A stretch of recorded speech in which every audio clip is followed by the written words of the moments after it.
제가 늘 중요하게 생각하는 생각 말하기라든지 비판적 사고 능력에 기반한 창의적인 글쓰기나 티키타카가 가능한 실시간으로 어떤 주제에 대한 디베이트가 가능한 그 정도의 말하기 실력은요. 그러면 사실은 그동안 이 아웃풋, 자연스러운 아웃풋을 위해서 쌓아왔던 이 엄마표 영어의 기간이 헛된 것이냐 이렇게 물어보십니다. 오늘은 말하기 관련된 질문에 대한 답변을 좀 드리려고 하는데요. 마침 두 가정의 사례가 굉장히 흡사해요.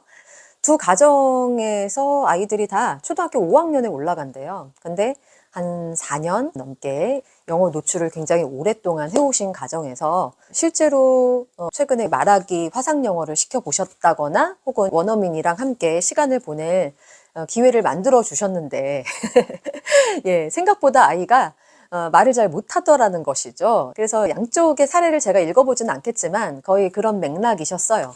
그래서 한 가정에서는 영어 영상과 책 노출로 영어 레벨을 차근차근 올라오셨다고 하는데 그 가정에서는 레벨이라는 말이 들어가는 거를 보면은 영어 책 읽기에 좀 신경을 많이 쓰신 것 같기도 하고요.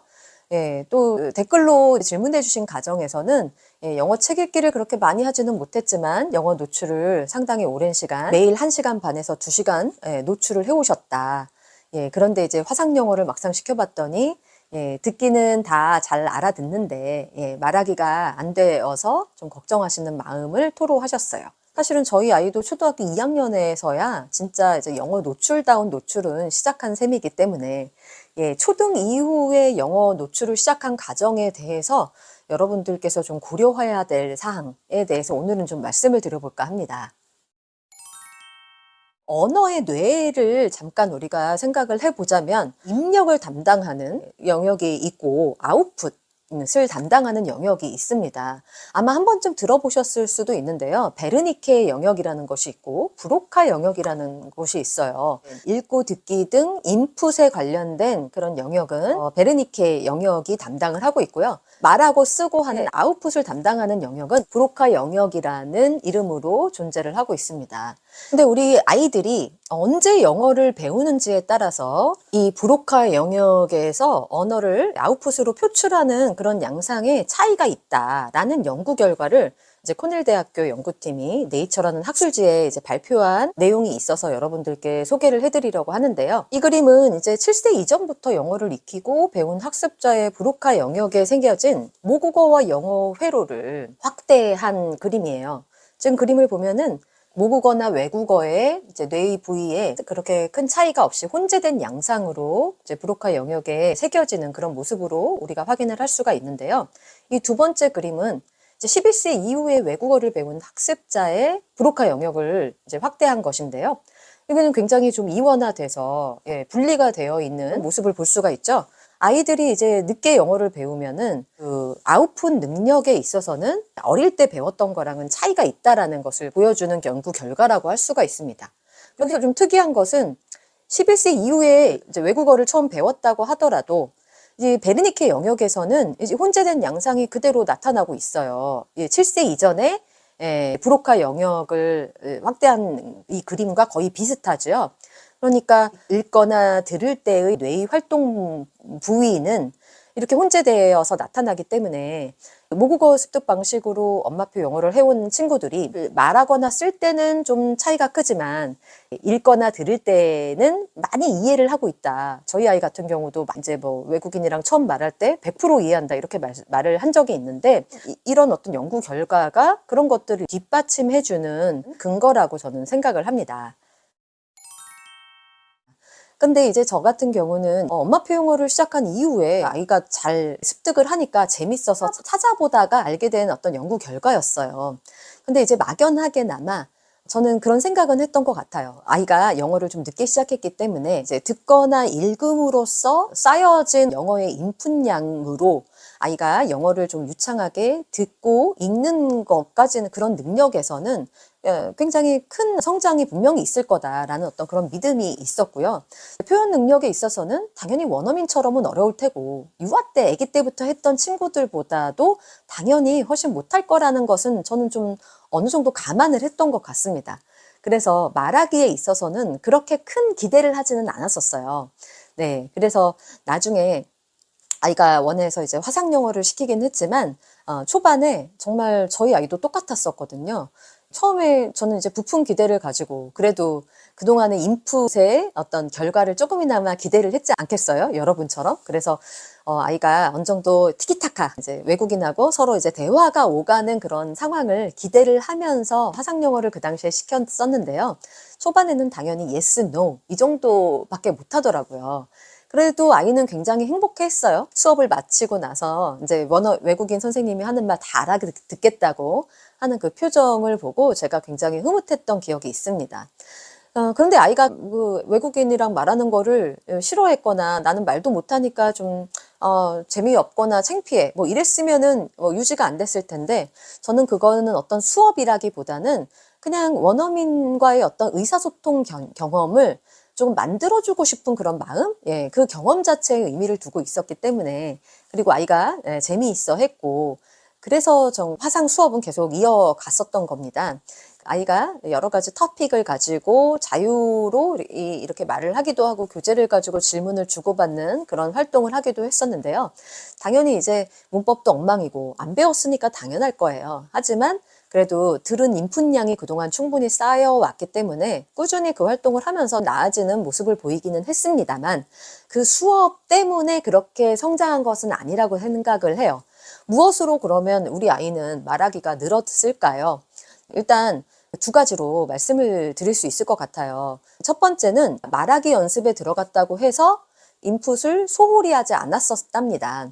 계속해서 이제 화상으로 외국인 선생님과 만나는 시간이 있었음에도 불구하고 매일매일 영어 듣기 활동, 자기가 좋아하는 콘텐츠를 찾아서 즐기는 시간을 항상 주었었고요. 그리고 저는 이제 낭독을 나는 하루에 몇 분 혹은 일주일에 몇 분 철저하게 시키겠어 해가지고 아이한테 뭐 표를 쫙 만들어 줬다거나 하지는 않았어요. 하지만 아이에게 초반에 낭독을 억지로 시킨 것은 아니지만 아이가 워낙에 들으면서 그래서 오랫동안 음성 지원 효과로서 내재되어 있던 아이의 언어의 그런 체계들이 쌓여 있다 보니까 아이가 어느 순간 영어로 표현을 하고 싶어 하는 순간이 오더라고요. 이제 재미있게 읽어주시는 그 선생님의 그 말투를 따라하고 싶어 하더라고요. 그래서 저는 사실은 언어를 표현하는 문제는 아이가 얼마나 재미를 느끼는지에 달려 있을 것 같아요. 그래서 저도 이제 수업을 할 때 제가 선생님으로서는 저는 굉장히 영어 발음을 연습을 하는 편이에요. 왜냐하면 아이들은 모방 심리가 강하기 때문에 뭔가 재미있게 읽어주는 것을 좋아하는 것 같다. 이런 생각을 예전부터 했었습니다. 제가 아이들을 직접 대면해서 가르쳤던 오프 수업에서 뿐만이 아니고 제가 온라인에서 사실은 영어책 읽어주기를 오랫동안 해왔다고 말씀을 드렸잖아요. 이제 첫 번째 유튜브 채널에서 그거를 했던 이유는 조금 과장해서 재미있게 개그우먼처럼 읽어주는 그 활동을 통해서 아이들이 영어를 굉장히 즐거워하는 모습을 보았기 때문입니다. 제 두 눈으로 목격을 한 셈이에요. 그래서 아이들이 막 따라하고 싶어 하더라고요. 그리고 그렇게 뭔가 우리말과는 좀 다른 그런 어떤 영어의 인토네이션이라든지 연음이라든지 뭐 이런 거 자체를 즐기는 것 같다라는 생각을 했어요.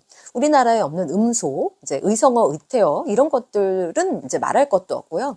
그렇기 때문에 아이들이 이제 영어 소리 자체에 대해서 뭔가 흥미를 느끼고 재밌다라고 생각을 하게 되면은 어느 순간에는 좀 따라하고 싶어집니다. 그런데 이제 문제는 뭐냐면 부모님의 표정이라고 할 수가 있습니다. 그러니까 부모님께서 우리 아이에게 엄마표 영어를 이렇게 많이 시켰는데 우리 아이 잘하겠지? 아무래도 그런 기대를 많이 하시다 보면은 아이에게 뭔가 기대 어린 눈빛을 보내게 되실 거예요. 그러면 여러분들도 입장을 바꿔서 한번 생각을 해보시면 고등학교 때 국영수 엄청 많이 했잖아요, 공부를. 3년 했으니까 너 이제 국어 실력 한번 보자 해가지고 누군가가 완전 기대 어린 눈빛으로 나를 쳐다보고 있다고 한번 생각을 해보세요. 그러면 여러분들이 자유롭게 그 능력을 펼칠 수 있을지 스스로에게 한번 자문해 보시면 답이 나올 것 같습니다.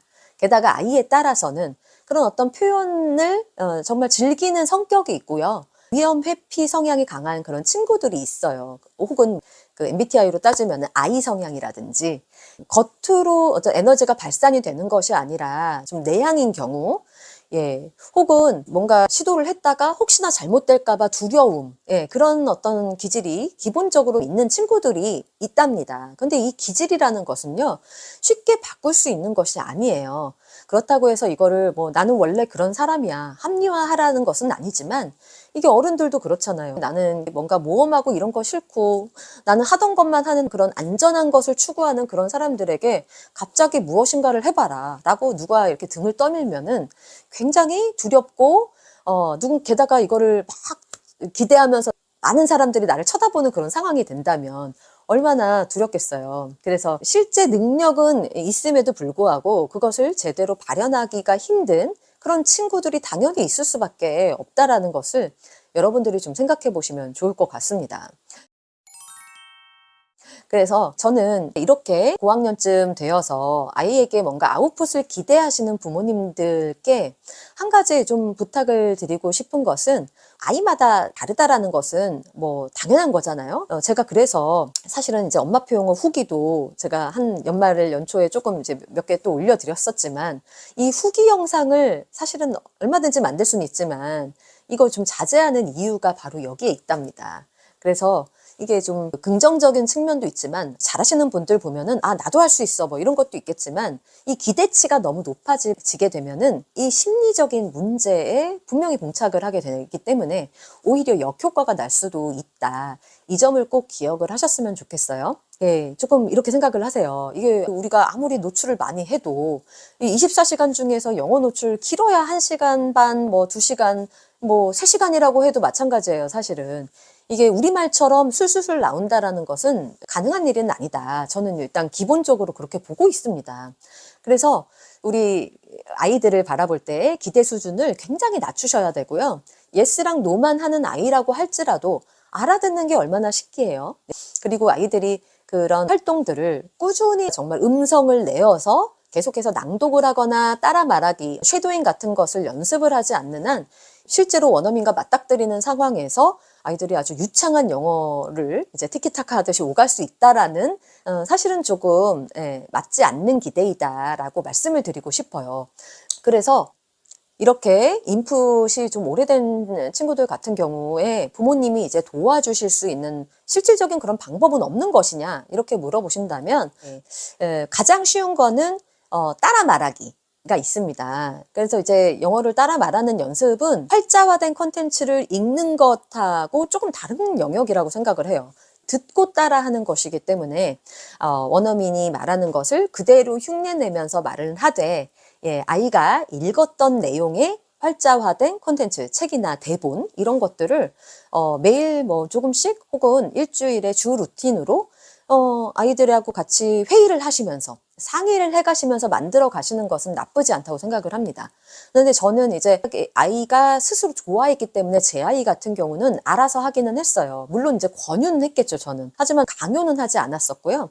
아이가 좋아서 그것을 뭐 한 날도 있고 안 한 날도 있고 하지만 뭐 재밌으니까 자기 방문 닫고 하기도 하고 그렇긴 했어요.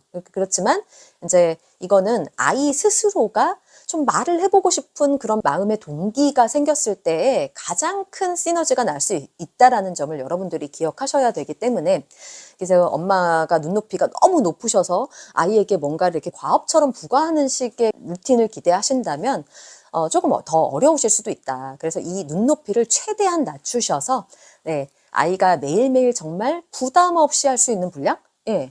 이제 뭐 저도 인력을 썼지만 제 인력 활용하셔도 좋고, 이것을 뭐 여러 번 이제 소리를 내서 따라 말해보게 하는 거 너무 좋죠. 근데 이게 뭐 하루 한두 문장 가지고 되겠습니까? 누가 물어보신다면요. 사실은 이것도 1년이 쌓이면 365문장. 하루에 2문장이 되면은 700문장 정도가 되는 거죠. 근데 이것만 해서는 당연히 이제 아웃풋이 안 되겠지만, 제가 인력 쓰면서도 여러분들에게 말씀드렸지만 매일매일의 일상에서 원어민의 그 소리를 맥락적으로 이해할 수 있는 그런 상황 속에서 계속 접할 수 있는 그런 환경이 뭐 영상이든 책이든 계속 주어지게 된다면 이제 말하기도 자연스럽게 연습이 된다라는 점을 여러분들이 꼭 기억하시고 함께 하신다면은 괜찮다 이렇게 생각을 합니다.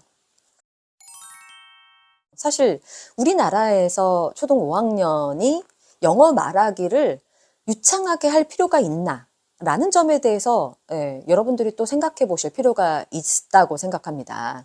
왜냐하면 우리 아이들이 바로 외국에 나가서 살 친구들이라면 모르겠지만 뭐 해외에 정말 얘는 뭐 대학을 뭐 그쪽으로 갈 거고 혹은 해외에 누가 살고 계셔가지고 이주 계획이 있다거나 뭐 진짜 그런 어떤 특수한 경우가 아니라면 대부분의 친구들은 한국에서 살아가게 될 것이고 우리 아이들이 초등 시절에 적어도 아웃풋이 되는 발화의 기준으로 삼을 수가 있다면 저는 간단한 스몰 토킹 정도의 수준까지만 가는 것만으로 만족하셔도 나쁘지 않다고 생각을 해요.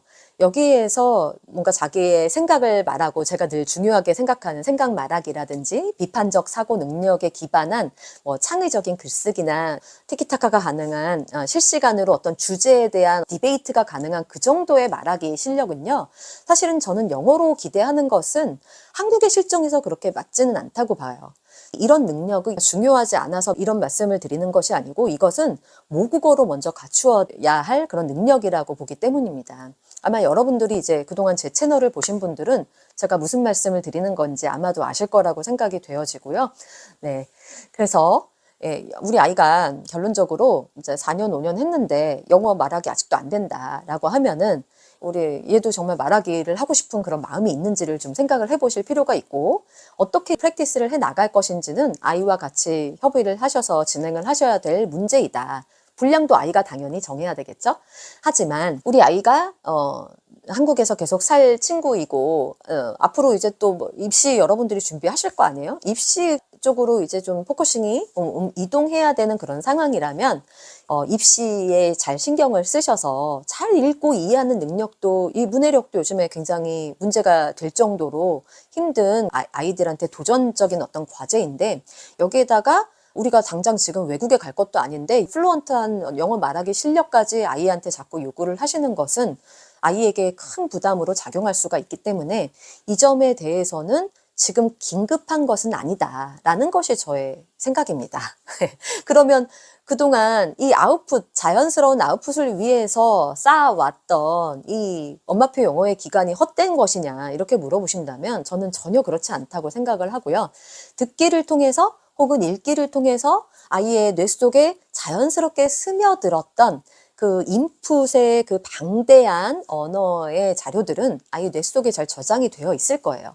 학교에서 다양한 어떤 콘텐츠들을 통해서 학습을 하면서 문법도 나중에 배우고 조금 고급 어휘들도 이제 중등, 고등 가면은 많이 배우게 될 터인데요.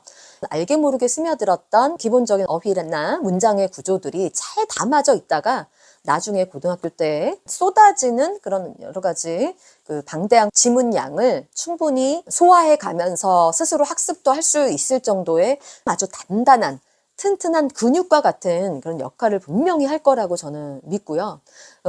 늘 말씀드리지만 뭐 어휘도 자연스레 학습이 된다라는 점은 제가 다시 말하면은 또 너무 지겨우신 분들도 계실 테니까 제 다른 영상 좀 참고해 주시기 바랍니다. 그러면 오늘 영상은 이것으로 마치도록 하겠습니다. 오늘도 시청해 주신 여러분 감사드리고요. 저는 다음 시간에 다른 영상 가지고 또 돌아오겠습니다. 감사합니다.